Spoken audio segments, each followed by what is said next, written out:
Good evening. I am Professor Shalini Sahai, Assistant Professor in EC Department, SIRT Bhopal. In this lecture, I am going to discuss about the microwave components. First, we'll discuss what is microwave. It is a form of electromagnetic radiation with wavelengths ranging from about 1 meter to 1 millimeter with frequencies between 300 megahertz, that is 1 meter, and 300 gigahertz, 1 millimeter. Different sources define different frequency ranges as microwave. The above broad definition includes both ultra-high frequency and extra high frequency millimeter wave bands. Some of the microwave components have the following functions which we have discussed in the following way. First, the function is to terminate the wave, split the wave into paths, control the direction of the wave, switch power, it will reduce the power, it will sample the fixed amounts of power, transmit or absorb fixed frequencies, transmit power in one direction, and shift the phase of the wave, detect and mix waves. So the main functions of the microwave components is to control the power, absorb the frequency waves, and detect the mixed waves. Now we'll discuss some coaxial components which are like as connectors. Microwave coaxial connectors require to connect two coaxial lines that are called as connector pairs. These are of two kinds, male and female. They must match the characteristic impedance of the attached lines and be designed to have minimum reflection coefficients and not radiate power through the connectors. For examples, these are some kinds of the connectors. Now, coaxial sections. Coaxial line sections slip inside each other while still making electrical contacts.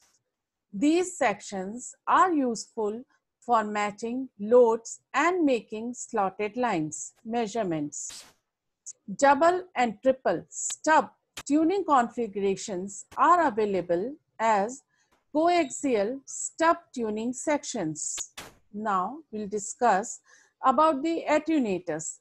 The main function of an attenuator is to reduce the power of the signal through it by a fixed or adjustable amounts. The different type of attenuators are fixed attenuators, step attenuators, and variable attenuators. Now we'll discuss some of the waveguide components.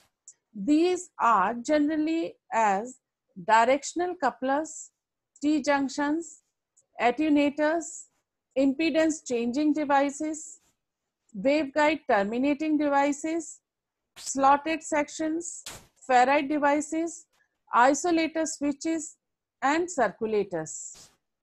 Now we'll discuss about the attenuators in more detail.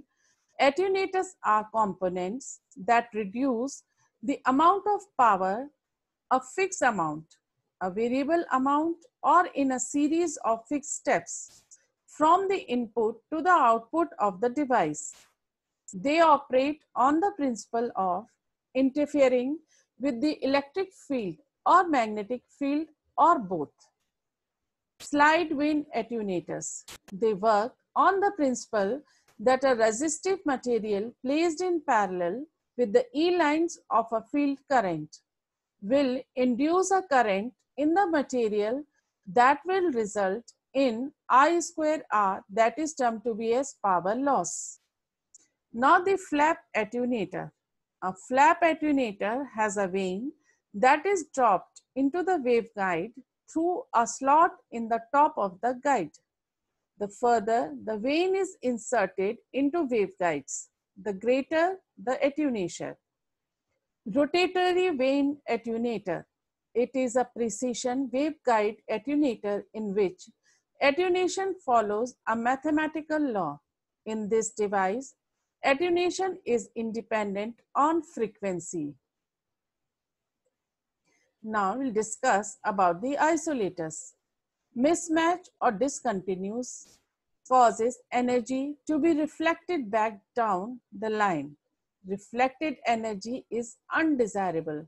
Thus, to prevent reflected energy from reaching the source, isolators are used. Faraday rotational isolator. It combines ferrite material to shift the phase of an electromagnetic wave in its vicinity and attenuation vanes to attenuate an electric field that is parallel to the resistive plane. Now, resonant absorption isolator, a device that can be used for higher powers. It consists of a section of rectangular waveguides with ferrite material placed halfway to the center of the waveguide along the axis of the guide. Thank you.